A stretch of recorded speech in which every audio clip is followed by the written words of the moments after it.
Hey guys and girls, how are you? Um, so I'm gonna get started in a second. I first want to mention I am not feeling too particularly well. Yesterday and this morning, I woke up with something called vertigo. This is something that I've never had before, but for those who don't know, basically I'm very dizzy. I can't really even sit up. It's hard to sit up. It's hard to stand up. So I'm actually going to be teaching this lesson with my camera off um, while I'm laying down. So this is going to be one of the more interesting lessons I ever teach. But I've done it the first couple of periods. It's fine. But even like sitting up right now is very tough for me because I get dizzy and nauseous. So just bear with me. I, my brain and everything's fine. I just need to literally be laying down. So I'm going to turn off my camera. I'm going to teach the lesson and everything should be fine. But I am here, obviously. You'll hear me as I go through this. All right. Let's first start with the election. I think we have all kind of got the sense at this point that Joe Biden is going to win. Now, you're now in the stage where it's not official, but we pretty much know what's going to happen. Joe Biden has racked up enough electoral votes. Now we just have to wait for the legal process and the litigation to play out. And we also need to wait for Trump to concede. I think both will happen. It's just going to take a little bit of time. They need to count all the legal votes still. They need to go through and discuss some of the um, kind of problems that happened throughout the election. So they're going to go to court over those things. But it is pretty much inevitable. Joe Biden will be the 46th president of the United States. Can something weird happen? Can it possibly, change over the next couple of weeks? Yes, it is possible, but we're like 99% sure it's going to be Biden. So that's where we are at this point. So that is which was worse. Well, it depends, Anicia. If people voted for the third party candidate because they believe the third party candidate, like Joe Jorgensen, was the best person, then that's not a problem. If people believe Joe Jorgensen to be the best person for the presidency and they truly believe them, they voted, that's not a problem. So I wouldn't say that's worse. If they were voting third party just because they didn't like both of the candidates, then I think that is a problem. Um, so then, in my opinion, if you're asking me, it's probably better to not vote at all if you don't like any of the candidates. But voting for someone that you don't really know just because they're not Trump or Biden, I think is a little bit of a problem, but that's more my opinion. Josh, yeah, there can be a Supreme Court case on Trump. This happened in 2000 with Al Gore. It was a Supreme Court case called Bush versus Gore. It's possible something like that happens, but ultimately, we're not there yet. We're just going through some court cases and litigation and just keeping you guys in the loop as much as possible. I'm sure you guys already knew the news, already understood the news. But regardless, I mean, Trump is still the president until January 21st, January 20th, 2021, regardless. So that doesn't really change. We're now in the lame duck period. Yeah, Josh, interesting. Every January 20th, every 4 years, you're going to have this happen. So that's pretty cool. But we're in the lame duck period now, so this means Trump knows he will no longer be the president unless something crazy happens. So it's an interesting transition time. So we'll keep an eye on the politics and the current events, but that's where we are. Let's go into very controversial president, Andrew Jackson. So just to remind you, you have already written down the focus question. We did this on Friday. For those that were not here, the lesson is on YouTube. The focus question was here. What was Andrew Jackson? Why was he such a controversial president?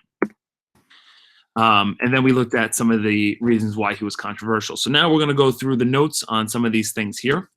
I know we've mentioned the spoil system already, but we're going to mention it again. I'll give you a minute to copy this down. I'll mute myself, and then we'll go through some of the details here.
Okay, so at this point you should have most of this down, so let's talk through.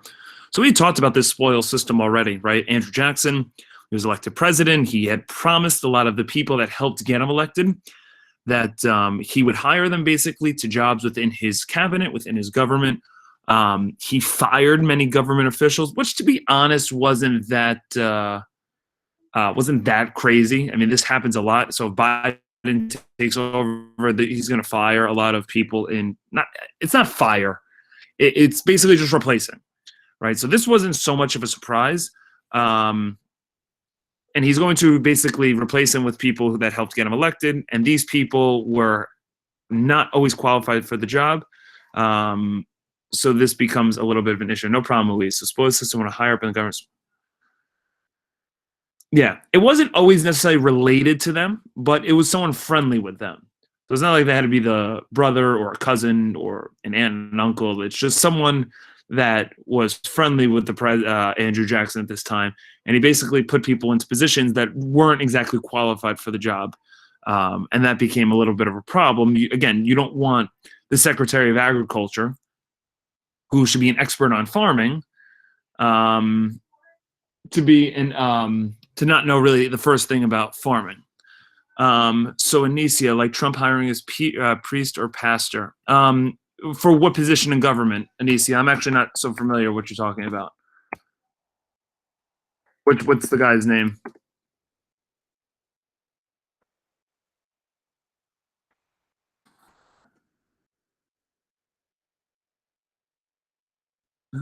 Yeah, let me know in the chat. I'm not quite sure much about that. I know some people gave a little issue with Trump, hiring his son-in-law to work on, some of the issues in the Middle East. So that was a little bit of controversial, but that's not a system that's like a controversial hire. When literally Jackson was hiring his entire staff with people that just promised him things, that's more of the spoil system. Um, he was also pretty big on tariffs. He had a tariff that came out to be called the Tariff of Abominations. This isn't a huge Regents thing, but it is going to come up on your political cartoon. So I just want you to be a little bit familiar with it. So it is a tariff that benefited the northern states. Now, this is a constant thing. Tariffs in American history benefit our country's manufacturing. You're going to learn more over the next couple of days and weeks that the North had a lot more manufacturing than the South. I know this is something that we've discussed. We're going to talk about it more as time goes on. This severely. Okay, Anicia. Yeah, I wouldn't say that's the spoil system. That may be just more of a controversial hire than anything. So the South hated this tariff because it disregarded them, number one. Basically, now the North got more powerful from this tariff because their economy started doing better from this tariff, and the South took that as a shot at them. And then they also threatened to secede for the first time. This wouldn't be the last time they do it. They threatened to secede, to leave the country a lot. But the first time they do it is under Andrew Jackson. And the next part that we're getting into next week is the start of the Civil War. So I at least wanted to mention that this kind of bad blood between the North and the South is developing even under President Andrew Jackson years before the Civil War ever takes place. All right. So this isn't a huge reasons thing. We are writing it down because, again, it's going over tariffs again, which doesn't hurt. And then kind of talking about how this is foreshadowing for some problems between the North and the South. All right. Let's go into the national bank controversy. So the third thing I wrote on was he was the first president to oppose the national bank. I'm going to talk about why. So again, I'll give you another minute. I'll mute myself so you can concentrate and copy this down. I think we have 3 slides today. So this is number 2.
All right, so let's go through a review. Alexander Hamilton, under the financial plan, set up a national bank. We've spent a nice amount of time on this.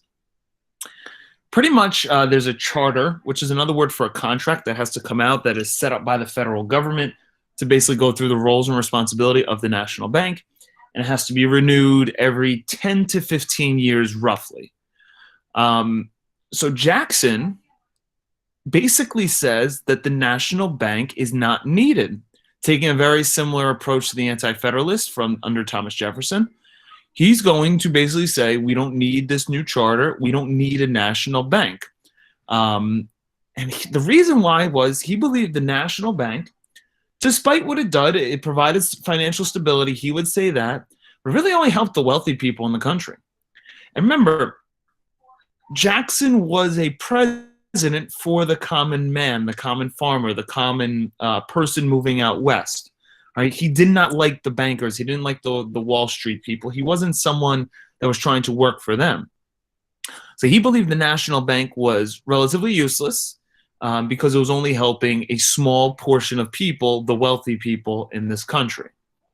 Okay. Now, what he would do is his administration, remember, the president runs the economy. Okay, that's an executive branch role. So they get to make decisions on, sometimes the national bank, sometimes what to do with the economy. That is one of the roles of the hats the president wears. So what's going to happen is Jackson and his administration will not renew the national bank charter.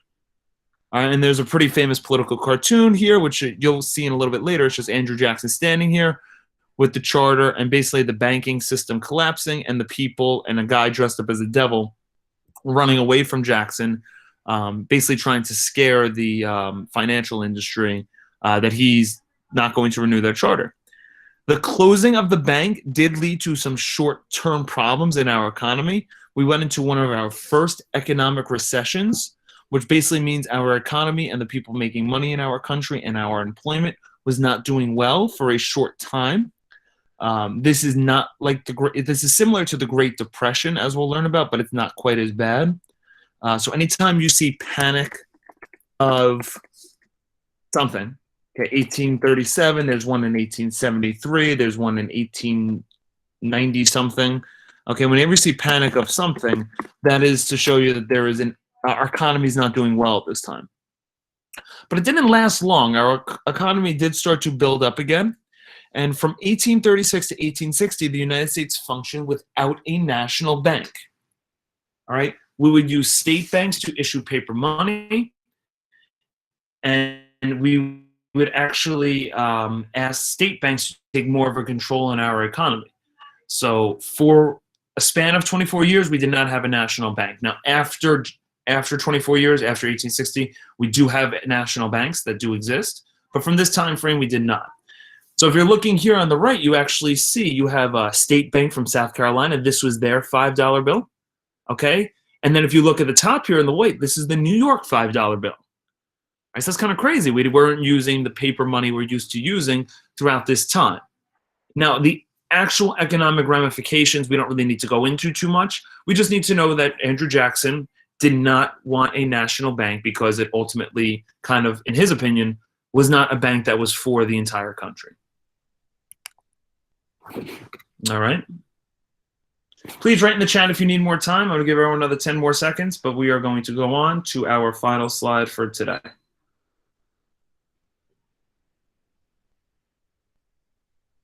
And again, this is tough to say. If it's a good thing, it's a bad thing. It depends your perspective on how much the federal government should take a role in the economy and how much they should have a role in the national bank. So I don't know if this is good or bad. This kind of depends on people's opinion.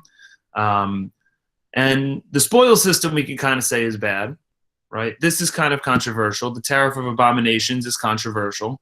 We had talked about previously how Andrew Jackson was pretty good about increasing voting rights for people in the country. That is pretty good. If you were a common person, if you were middle class, if you were poor, you were probably a fan of Andrew Jackson. But the last thing we're going to talk about is, without a doubt, bad.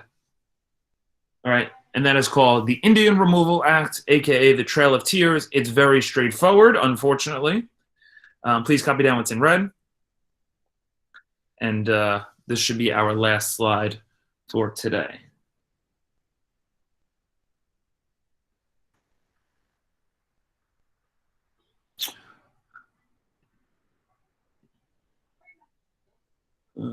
Great question. Do we still use explosives? No. Is it illegal? No. Does anyone use it? No. If you're hiring people that basically helped you get a job, now I'm not saying someone that helped campaign with you, someone that was qualified for a job, you hire them, like hire someone you're friendly with. That's not a bad thing. But when you're hiring people and rewarding your loyal political supporters without them having any experience, that's what's called the spoil system. That is not something that really happens today. We try and hold our people more accountable. So that really doesn't happen today. Is it illegal? I don't know if it's necessarily illegal, but it's extremely frowned upon. So no one really does it as far as I can tell. All right. The thing that we obviously all understand, though, at this point, ladies and gentlemen, is the Indian Removal Act, which we know is the Trail of Tears. Now, just want to mention a couple of things. Anytime you see the word act, okay, or law, that means in your brain, the legislative branch passes it. Regardless of who the president is at the time, this means it has support, okay? It has support from the legislative branch. Now, we've had good laws, we've had bad laws throughout our history. No matter who the president is, though, gets credit or not credit for the law. So even though Andrew Jackson, okay, was not the one that came up with this law, he does sign off on it. So obviously he does approve it in some ways. So obviously he gets the credit, or in this case, the not credit for this particular law. Okay, so we have the Indian Removal Act. Okay, there's this Indian territory specifically in the southern states. Okay, and the law is very straightforward.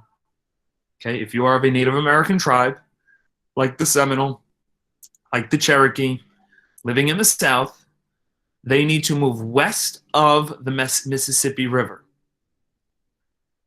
To ensure this, the government sent in the military to make sure that the Native Americans did leave. Okay, and you're going to see some cases where you're not going to write anything down, but you're going to see some cases where sometimes things don't go so smoothly because many Native Americans are being forced off of their home. But a majority of them do, in fact, listen to the law and do leave and are kicked out of their homeland.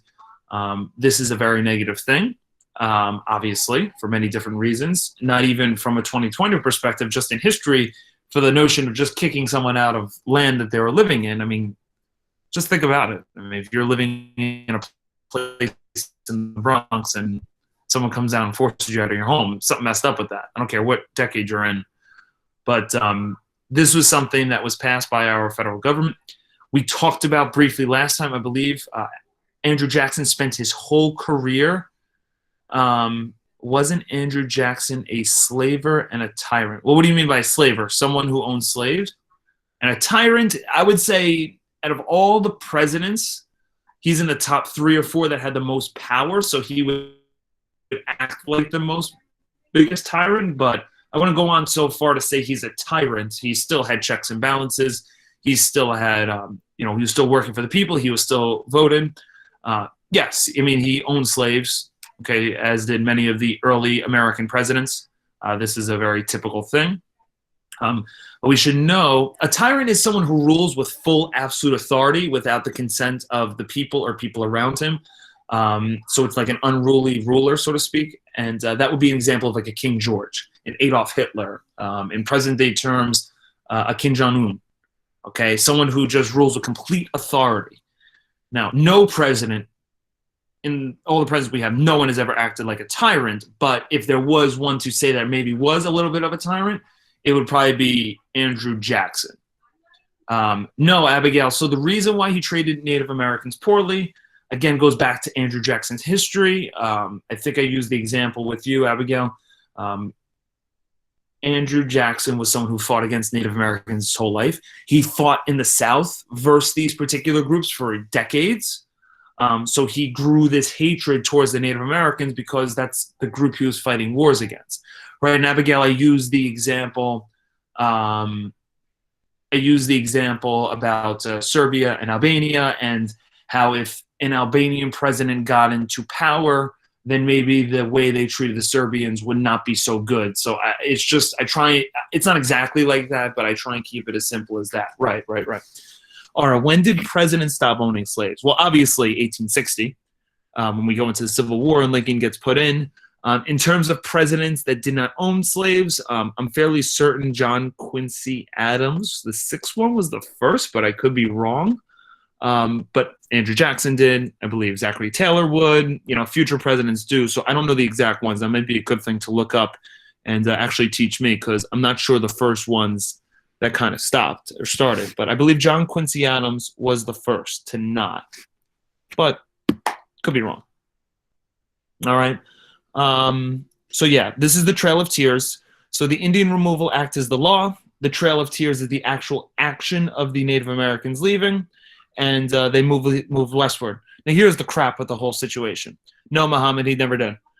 He lived in Indiana, which was the Northwest Territory at the time, and as we know, in the territories, you're not allowed to own slaves, so he never did. Here's the problem. If the Native Americans moved and went on the Trail of Tears, and then they stayed in Texas, if they stayed west of the Mississippi, if they moved to South Dakota, that would be more understandable. But in American history, you're going to learn, they just keep moving them westward, and they keep getting into conflicts with them. It just never ends. So this was really not the start of it, but this was like the worst moment of the Native American history with the United States, and obviously something that no matter what year you're in is not a good thing. All right. So you don't need to write this down, okay? What was the reaction to the Trail of Tears? Don't write it down, just listen. Some Native Americans complied. They agreed. They moved. They went with their family, young, old, okay, middle-aged, all moved, and they relocated to the government set up reservations is the term. I'm not even sure if I use that word. They go to reservations. Other Native Americans, like the Seminoles in Florida, they resisted. We did have some wars called the Seminole Wars during Jackson's presidency. They weren't big wars. They were kind of these mini wars where groups of Seminoles attacked American troops in Florida to resist being relocated to the West. Many Seminoles would die. Some American soldiers would die. But ultimately, this was their way of resisting the Indian Removal Act. But this doesn't even come up on the Regents, so we're not going to spend much time on it. All right. Last thing is coming up now.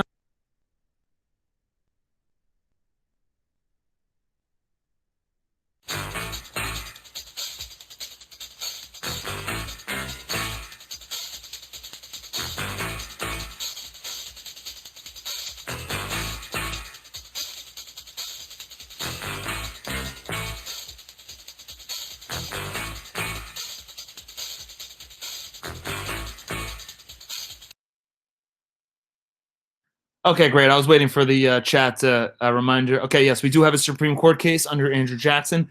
Not a huge one, okay, but definitely an interesting one because of what happens. Okay, so you're going to copy down just what's in yellow. As per usual, I'll give you some background of the case, but we're going to go over what's in yellow to kind of give you a better sense of what's going on. So first off, I always start with this. The name sounds like Worcester versus Georgia, but it's actually not pronounced that way. It is pronounced Worcester, like a rooster, but with a W. So it's Worcester versus Georgia in 1832. I don't know who spelled that word, but that is how you spell it, and that is how you say it. It is Worcester versus Georgia. I laugh every time I say the word because I'm so immature. I'm so immature sometimes. It sounds like rooster, but Worcester, you know? Oh, Jesus. Okay, Lord help me. Okay. All right, so Worcester versus Georgia, which is in 1832. So America is going to sign a treaty specifically with the Cherokee Indians in the Cherokee Territory. So we have groups of Native Americans. And basically, it's very simple. America signed the treaty. It said the Cherokee, this is their land. They stay here. Okay, but after so this happens prior to Andrew Jackson. So this treaty was signed probably in the early 1800s. And in the early 1800s, they signed this treaty. But now the Indian Removal Act comes in. And now Georgia is the state who has to kind of help get rid of the Cherokee Indians and send them to the reservations before the federal government gets involved. Okay? Now we have a tricky situation.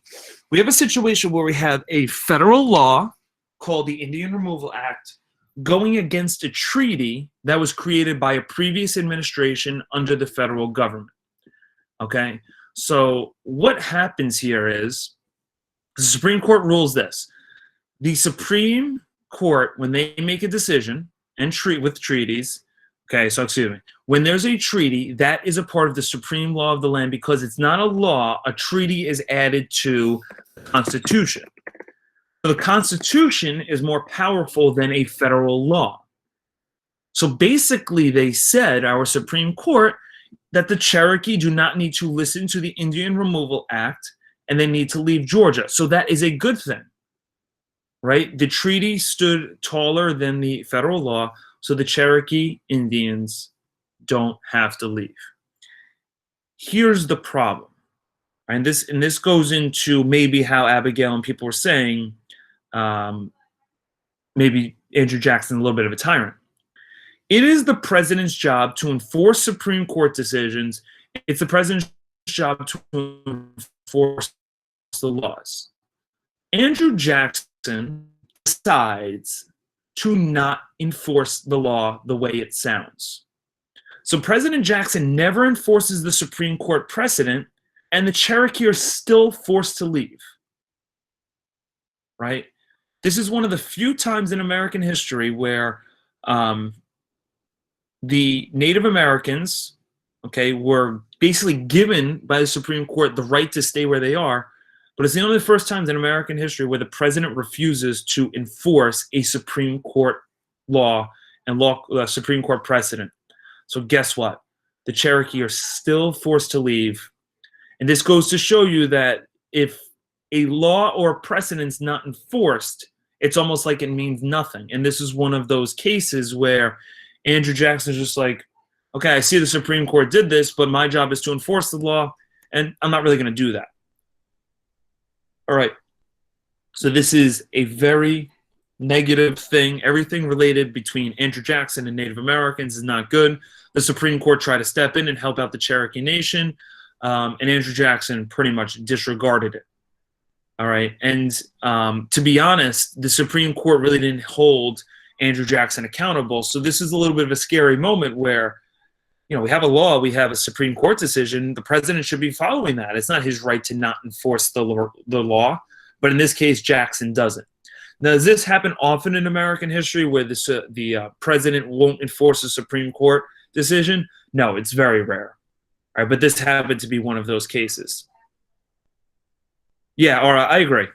Whether you look at this with our 2020 lenses or, yeah, Shimui Jukapu, it's in the yellow to the graphic organizer.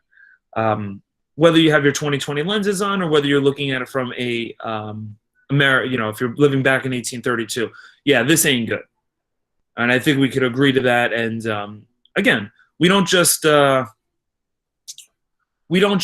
judge Andrew Jackson on this one thing. So, like, if you're saying Andrew Jackson is a bad president because of the way he treated Native Americans, I think that's a fair thing. But he also did some other good things in our country. And again, as a teacher, I'm trying to teach it as unbiasedly as possible. So you see the good and the bad that this particular president does. All right, maybe he's not worthy to be on the $20 bill. But I hope you just have the understanding of why he did have this kind of negative look towards Native Americans. He looked at them as savages because when you're fighting against a group in wars for years, that's what happens, unfortunately. Right? Josh, right. He was corrupt.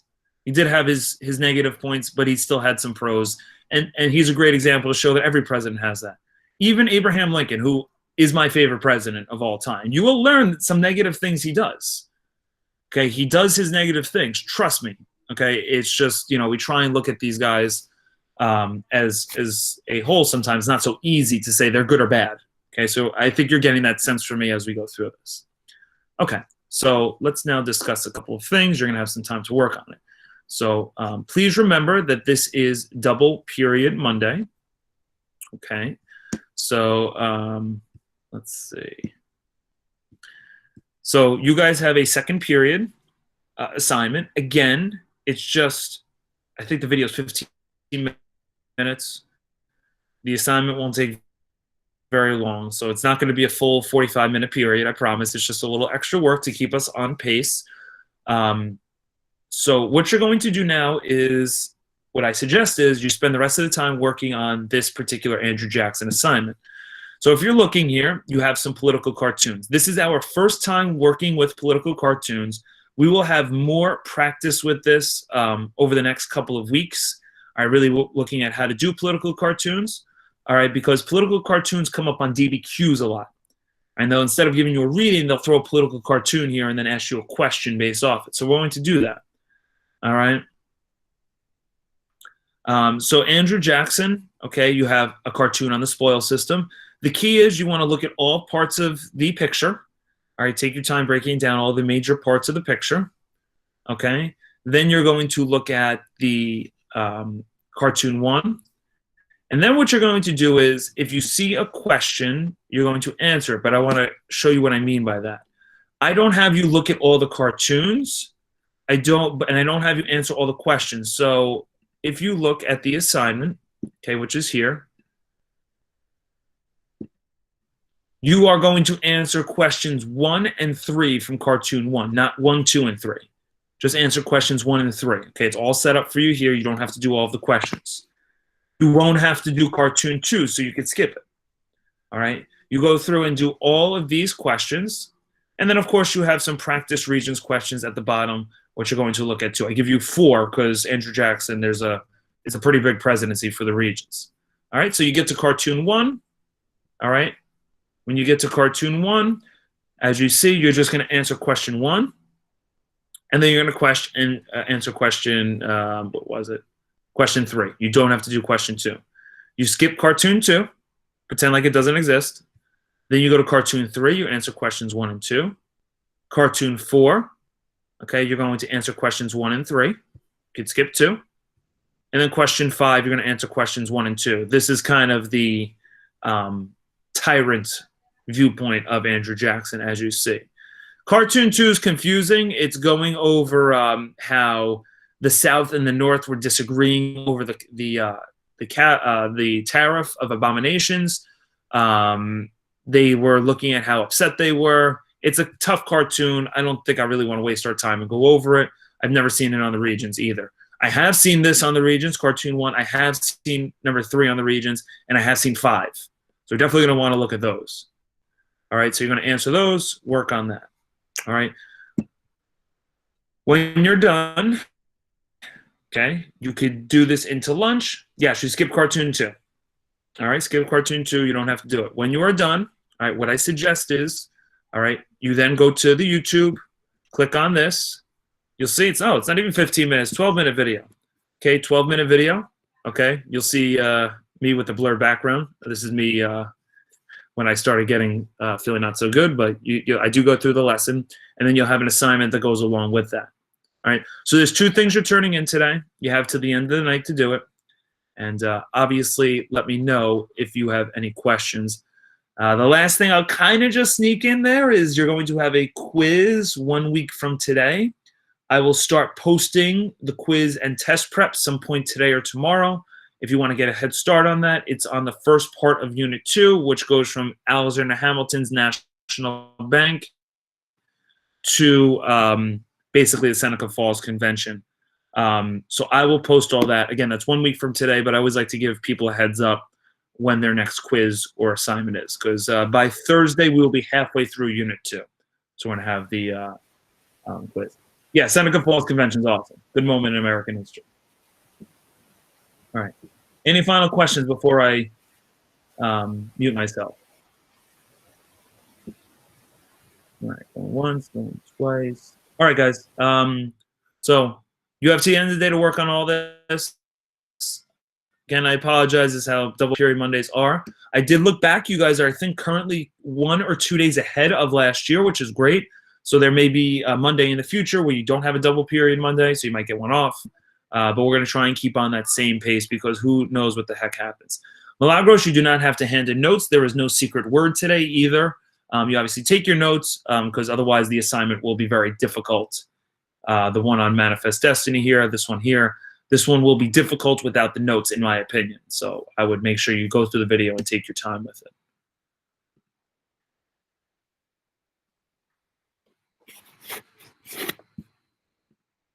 All right, I'm going to shut up now.